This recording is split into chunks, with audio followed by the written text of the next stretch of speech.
প্রিয় শিক্ষার্থী, তোমরা সবাই কেমন আছো? আশা করি তোমরা সবাই ভালো আছো। তো তোমাদের আজকে নবম ও দশম শ্রেণীর ইতিহাস ক্লাস হবে। দ্বাদশ অধ্যায় তোমাদের বাড়ির কাজ দেওয়া ছিল। দ্বাদশ অধ্যায় শেষের দিকে তোমাদের রিডিং পড়ার কথা ছিল তোমাদের পাঠ্য বই হতে। তাহলে আমরা আজকে এই দ্বাদশ অধ্যায়ের শেষের দিকে যাব। তো তার আগে আমরা পূর্বে কি ক্লাস করেছিলাম একটু আমরা খেয়াল করি। দেখো, মনোযোগ দাও সবাই। আমরা আগামী ক্লাসে কি করেছিলাম একটু মনে করো দেখি। আমরা আগামী ক্লাসে করেছিলাম কি, মৌলিক গণতন্ত্র কি। দ্বাদশ অধ্যায়ের প্রথম দিকে কিছু প্রশ্ন আমরা পড়েছিলাম, কিছু জ্ঞানমূলক প্রশ্নও ছিল, তাই না? তাহলে আমরা পূর্বের ক্লাসে করেছিলাম কি, মৌলিক গণতন্ত্র কি। সবাই একটু লক্ষ্য করো, দেখো, মৌলিক গণতন্ত্র কি, এই প্রশ্ন পড়েছিলাম। তারপরে আর পড়েছিলাম কি, কত খ্রিস্টাব্দে লাহোর প্রস্তাব গৃহীত হয়। কত খ্রিস্টাব্দে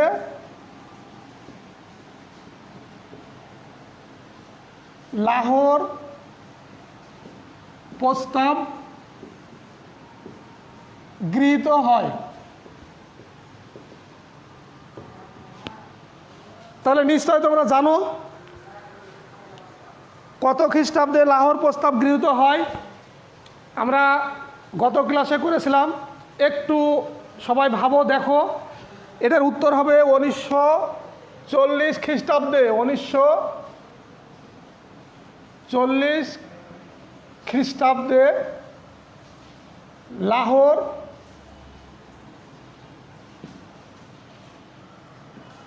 লাহোর প্রস্তাব গৃহীত হয়। তাহলে আমরা এইগুলো গত ক্লাসে শিখেছিলাম। আজকে আমরা কি কি শিখব একটু সবাই খাতা কলম নিয়ে বসো, আমি প্রশ্নগুলো লিখে দিচ্ছি। আমরা আজকে দ্বাদশ অধ্যায়ের শেষের দিকে পড়ব। আর এই দ্বাদশ অধ্যায়টা কি, সামরিক শাসন ও স্বাধিকার আন্দোলন। এটা ছিল 1958 খ্রিস্টাব্দ থেকে 1969 খ্রিস্টাব্দ পর্যন্ত। সবাই একটু মনে রাখবা সালগুলো।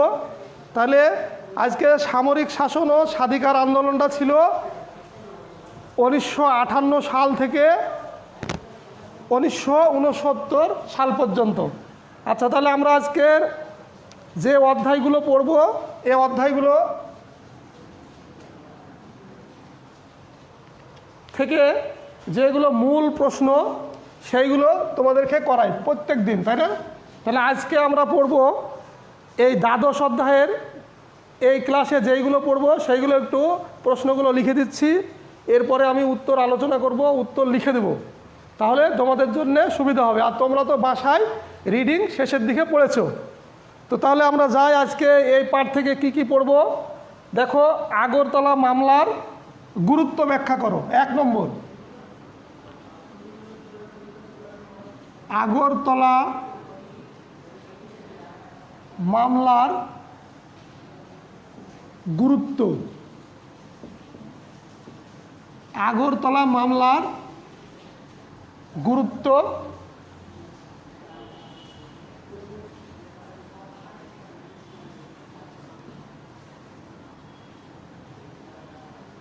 আগরতলা মামলার গুরুত্ব ব্যাখ্যা করো।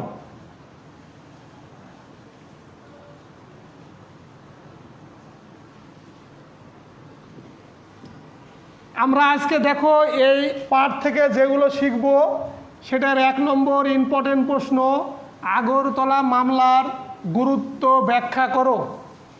এরপরে 2 নম্বর,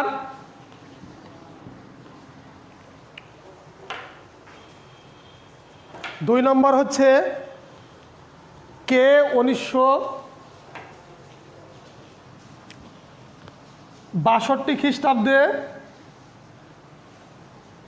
সবাই লিখো, 2 নম্বর, কে 1962 ষাট খ্রিস্টাব্দে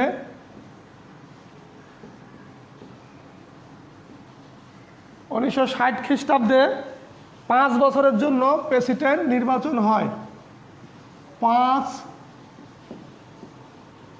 বছরের জন্য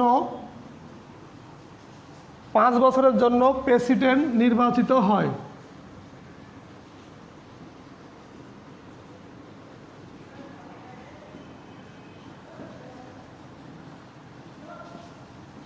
নির্বাচিত হয়। পরের প্রশ্ন দেখো 3 নম্বর, 1962 খ্রিস্টাব্দে 1962 খ্রিস্টাব্দে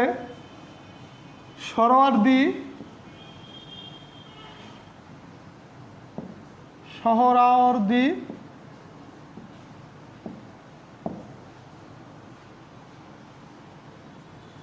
কে কি অভিযোগে কত খ্রিস্টাব্দে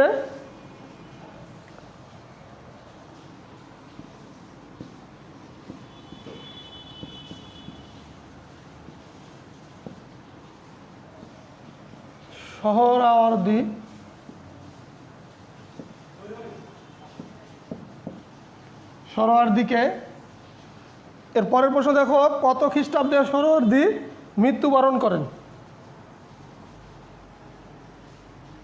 বা ইন্তেকাল করেন? ইন্তেকাল করেন।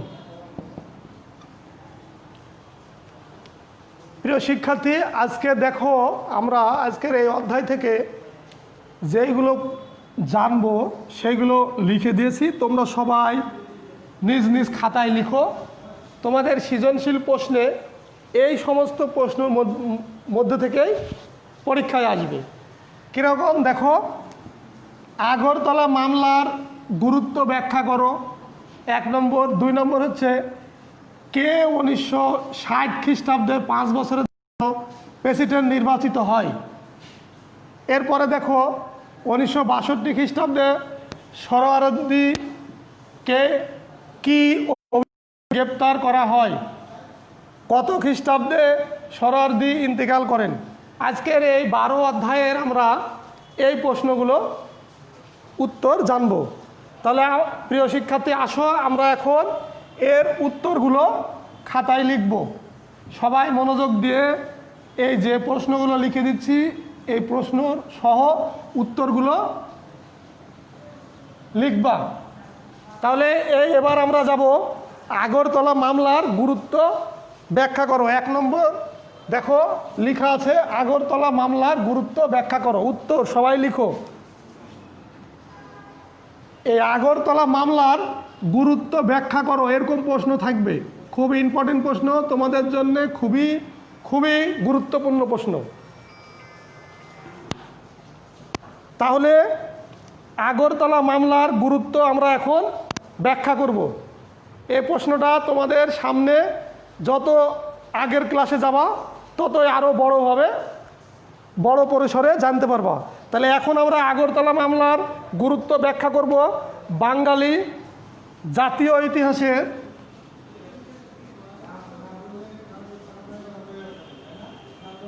বাঙালি জাতীয় ইতিহাসে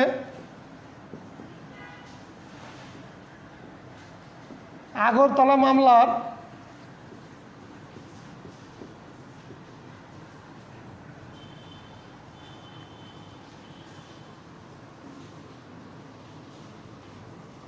একটি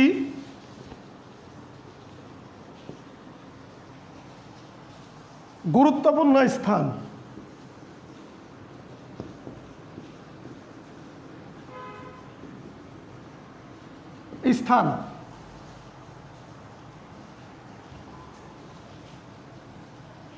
তাহলে বাঙালি জাতীয় ইতিহাসের আগরতলা মামলা একটি গুরুত্বপূর্ণ স্থান দখল করে আছে।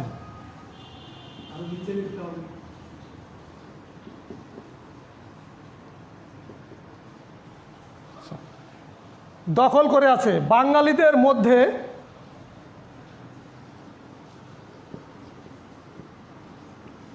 বাঙালিদের মধ্যে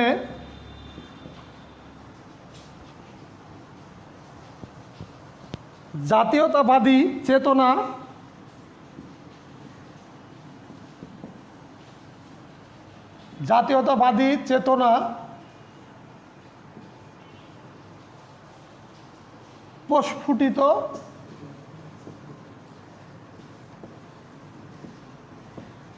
প্রস্ফুটিত করেছিল এই মামলা।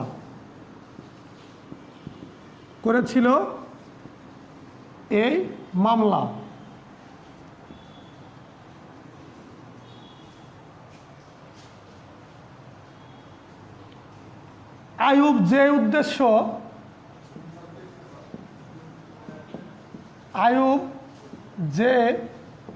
উদ্দেশ্যে এ মামলা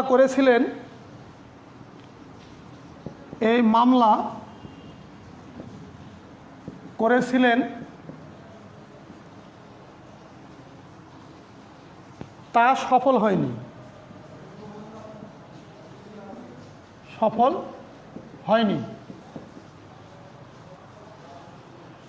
বরং তার জন্য বিপদ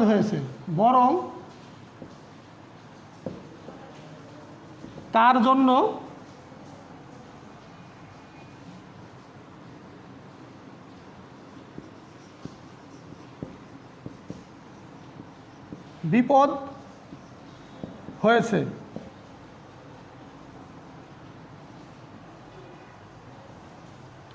এ মামলার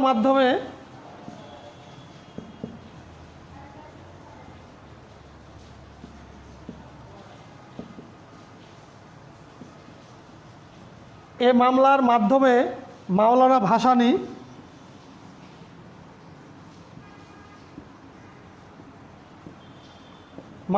ভাসানী রাজনৈতিক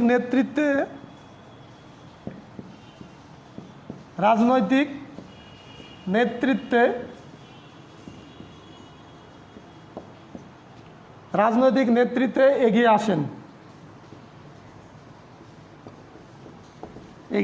আসেন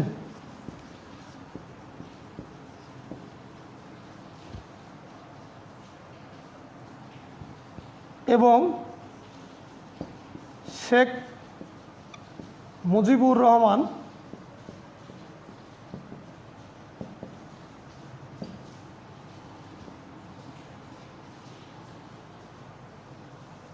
বাংলার অবিসংবাদিত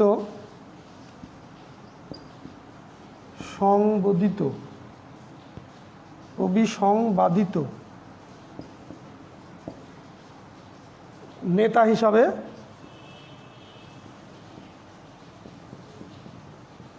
হিসাবে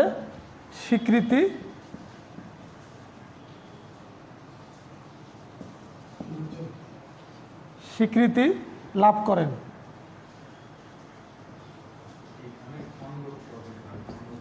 প্রিয় শিক্ষার্থী, দেখো আগরতলা মামলার গুরুত্ব ব্যাখ্যা করো।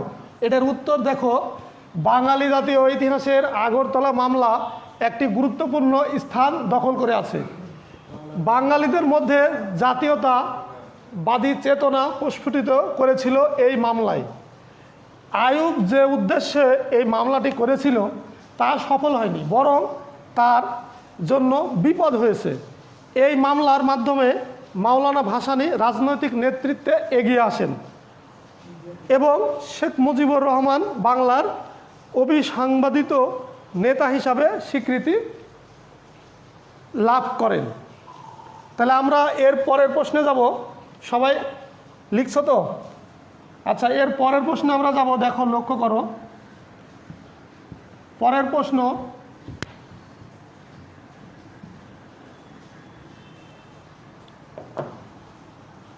কে 1960 সালে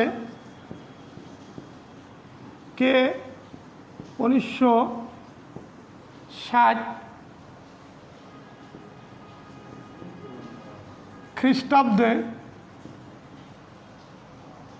5 বছরের জন্য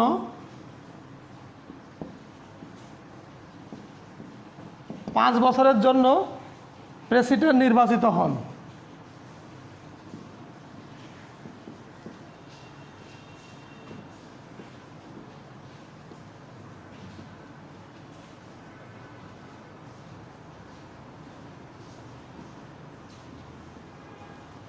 এই প্রশ্নটা দেখো, কে 1960 খ্রিস্টাব্দে 5 বছরের জন্য প্রেসিডেন্ট নির্বাচিত হন।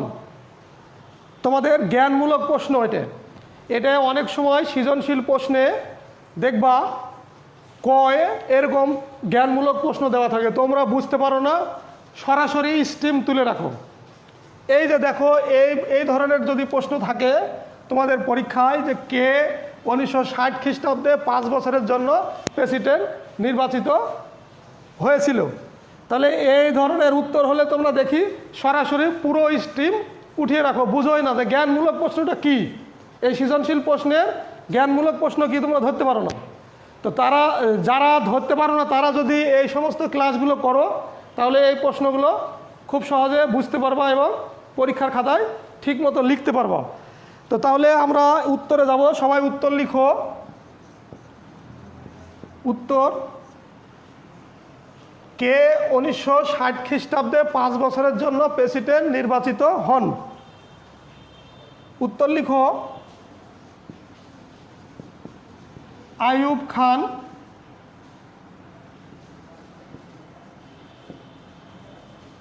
উনিশশো 60 খ্রিস্টাব্দে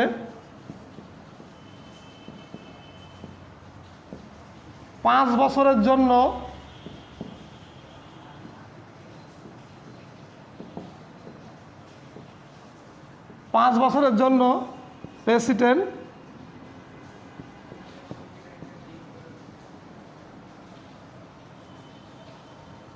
নির্বাচিত হন।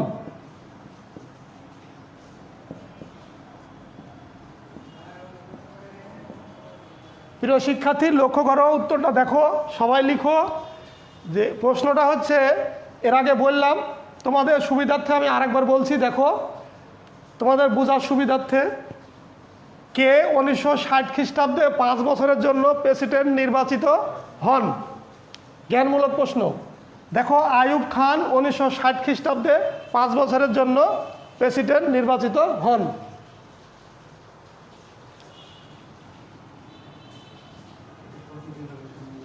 এর পরের প্রশ্ন আমরা যাব। তোমাদের সব 12 অধ্যায় থেকেই হচ্ছে এগুলো, শেষের দিক থেকে। এরপরে দেখো, কত খ্রিস্টাব্দে সোহরাওয়ার্দী ইন্তেকাল করেন।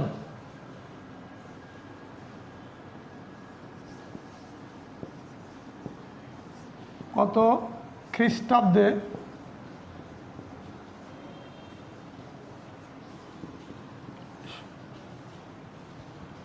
সোহরাওয়ার্দী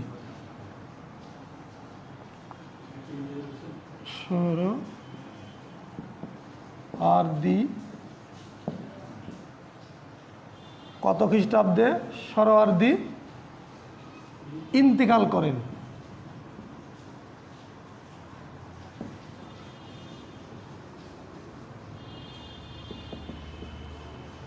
দেখো, প্রশ্নটা হচ্ছে কত খ্রিস্টাব্দে সোহরাওয়ার্দী ইন্তেকাল করেন। খুব সহজ প্রশ্ন। তোমরা যদি এই যে বলেছিলাম বাড়ির কাজ, যে দ্বাদশ অধ্যায় শেষের দিকে তোমরা তোমাদের পাঠ্য বই থেকে রিডিং পড়বা, যদি তোমরা রিডিং পড়ে থাকো তাহলে তোমরা এই উত্তরটা অবশ্যই দিতে পারবা। 1900, উত্তর সবাই লিখো, 1963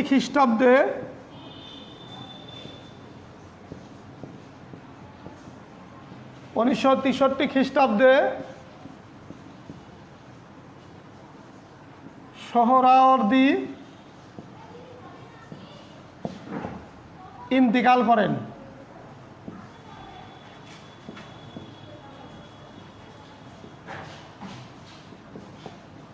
ক্লিয়ার?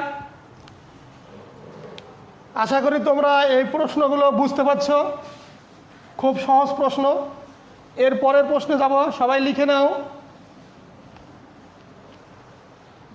উত্তরটা সবাই লিখে নাও, দেখো কত খ্রিস্টাব্দে সোহরাওয়ার্দী ইন্তেকাল করেন, সালটা লিখে নাও। এর পরের প্রশ্নে যাব।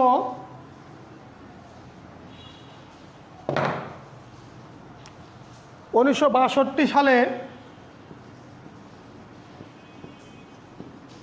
1962 খ্রিস্টাব্দে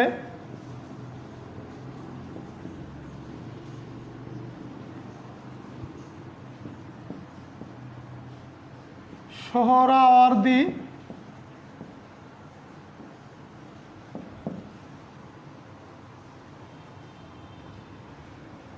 কে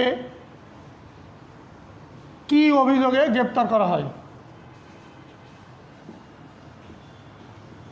কি অভিযোগে গ্রেপ্তার করা হয়? প্রশ্নটা সবাই লিখো। তাহলে দেখো প্রশ্নটা 1962 খ্রিস্টাব্দে সোহরাওয়ার্দীকে কি অভিযোগে গ্রেপ্তার করা হয়?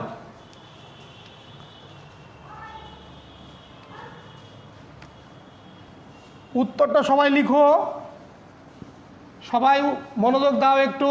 প্রিয় শিক্ষার্থী দেখো উত্তর 1962 খ্রিস্টাব্দে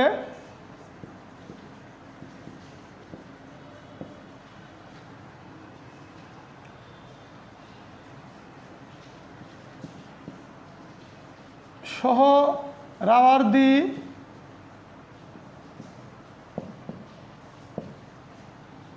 দিকে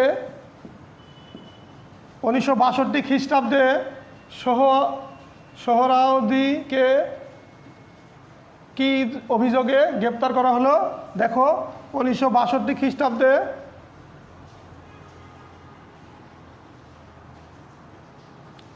দেশ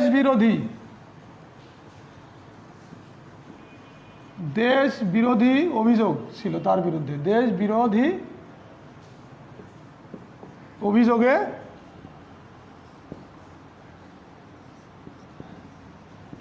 অভিযোগে গ্রেপ্তার করা হয়।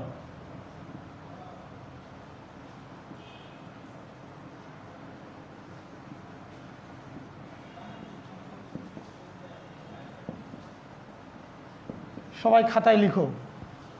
আচ্ছা, আজকে আমরা যে প্রশ্নগুলো জানলাম এইগুলো অবশ্যই তোমাদের পরীক্ষার জন্য কাজে লাগবে। আমরা এই অধ্যায় আজকের মতো এই অধ্যায়টা আমরা শেষ করলাম। 12 অধ্যায় তোমাদের শেষ হলো।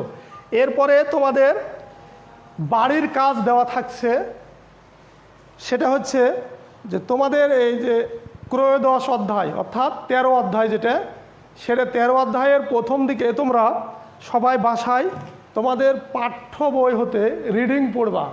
তাহলে আমরা যখন প্রথম দিকে তোমাদের আলোচনা করব এবং আলোচনার পরে আমি কিছু প্রশ্ন লিখে দেব, দেওয়ার পরে আমি প্রশ্নর উত্তরগুলো সুন্দর করে ছোট্ট করে লিখে দেব, তোমরা সবাই খাতায় লিখবা।